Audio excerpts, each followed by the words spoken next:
Hello guys, good morning. Hello friends, mga kaibigan, good morning. Ohayo gozaimasu. Maayong buntag sa inyo tanan. Ngayon pong araw na ito ay at papalan nanyobi, ananichi. Ngayong araw po ay October 3, 2020. Ang oras po dito sa Japan ay 9:06 AM na po. Ang gagawin po natin ngayon ay magda-Daiso haul vlog at home po tayo na pinamili ko po kahapon sa Daiso, Japan. Umpisahan po natin. Kaya inom po muna ako ng kape.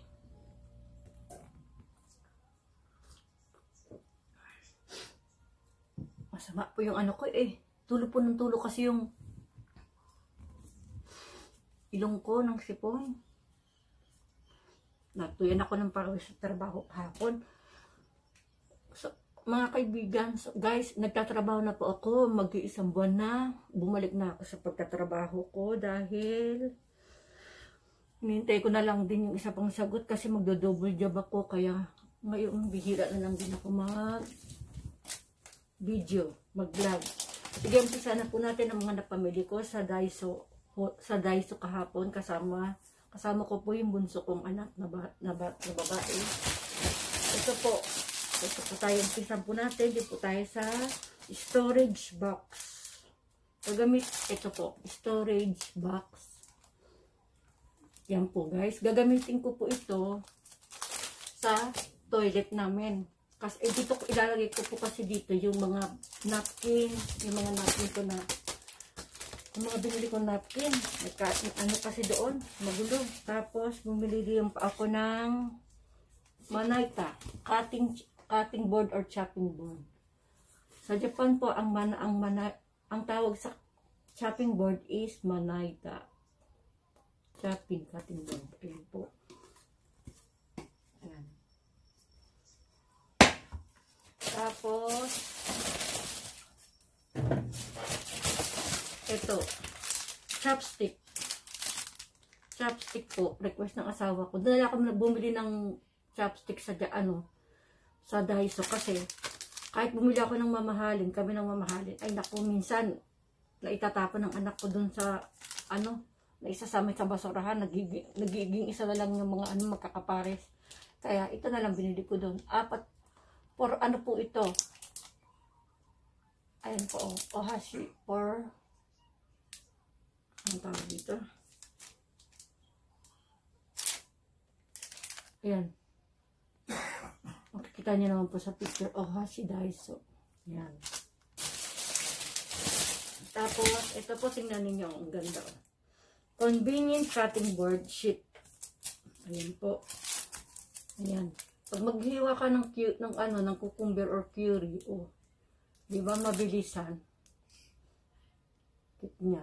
Ayan, meron po siyang design, may ano po siya sa likod. Marami siyang magagawa. Pag naghihiwa-hiwa ka. Yan.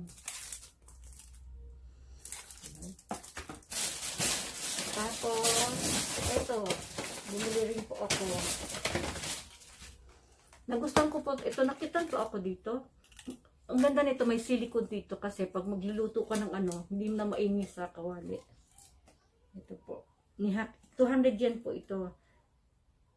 Spatula spoon po. Pagluluto. Ang cute po, di ba? Meron siyang silicone dito para hindi magasgas yung kawali kaagad. Ang pangalan po niya is Scratch Resistant Spatula Spoon. Ayan.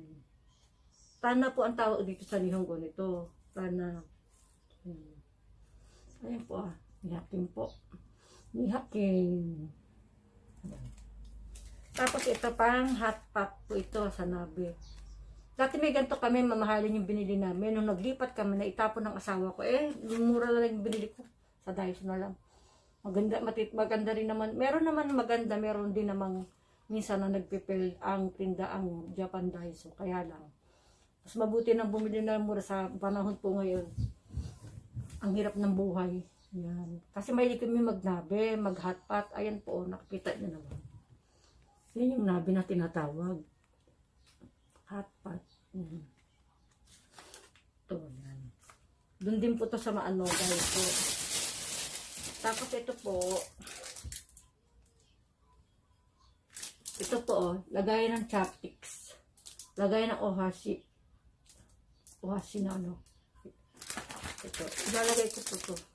Dito. Bibili pa ako ng isa pang set nito kasi minsan nagpupunta rito yung dalawang anak kong panganay. Kasama yung mga ano nila. At least pag kumain, meron silang sariling ano. Ayan. Chopstick box.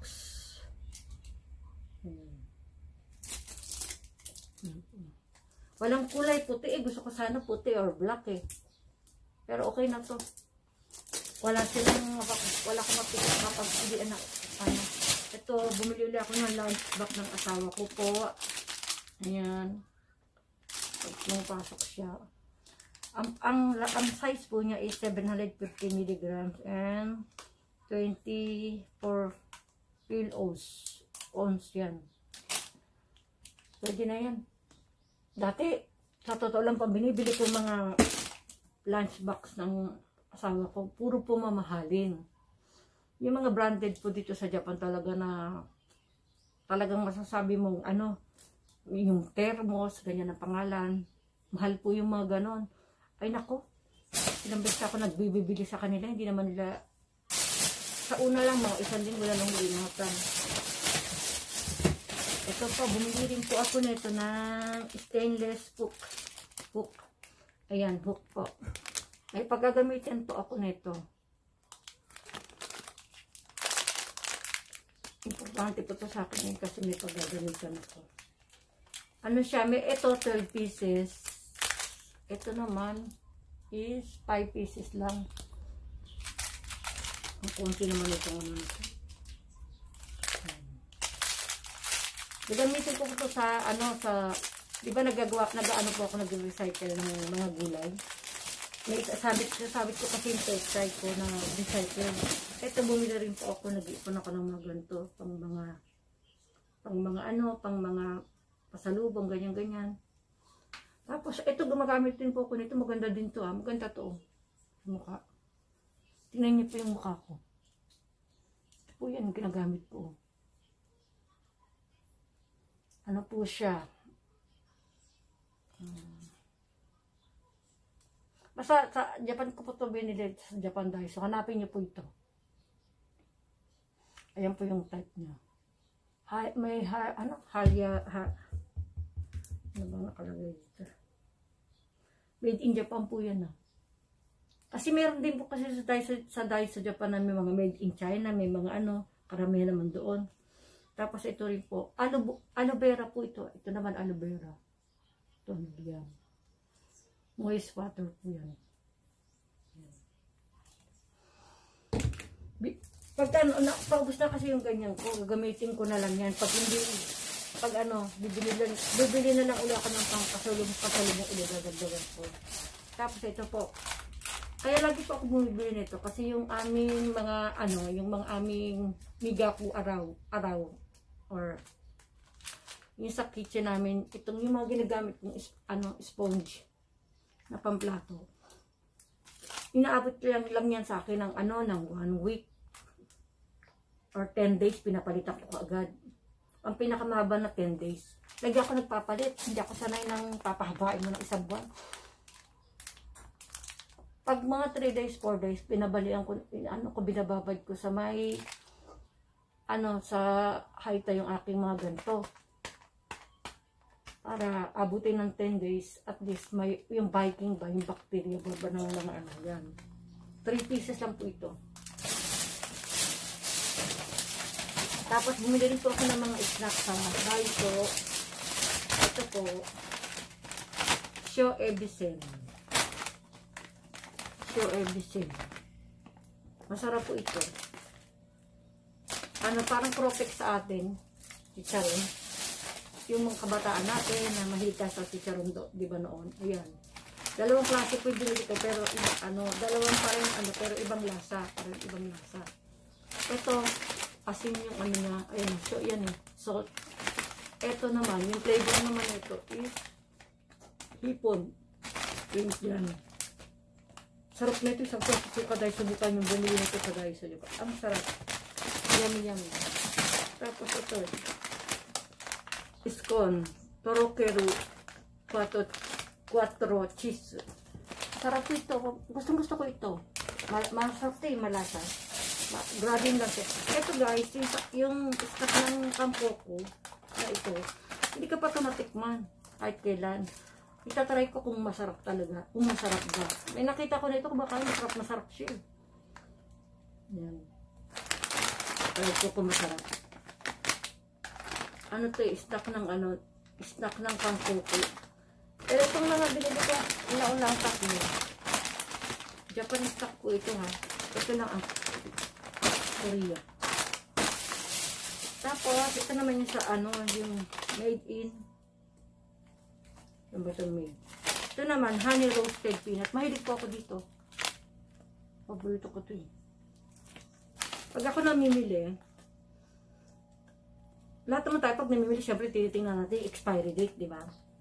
Pero pag kami namimili, hindi lang expiry date. Kukuha namin sa pinakadulo. Ganun yung asawa pag namimili. Teka pa hindi ko siya kasama kasi may lakad siya kahapon. Ayan po. Honey roasted peanut. Yan. Tapos, try ko to. Mahilig kasi ako sa sardinas, oil sardine. Nagluluto naman ako talaga. Ngayon wala ako sa tsaka masyadong malang olive oil pag gumawa ka ng oil sardine. Ito, oil sardine ng Morocco. Try natin to. Mukhang masarap eh. Lalagyan ko to ng ng twist para mas masarap. Yan. Gawa to ng Morocco. Yan. Tapos, bumili din po ako ng cut na kamatis na nasa lata. Ayan. Polpa de pomodoro. La Preciosa. Ano po ito? Saan ba ito gawa?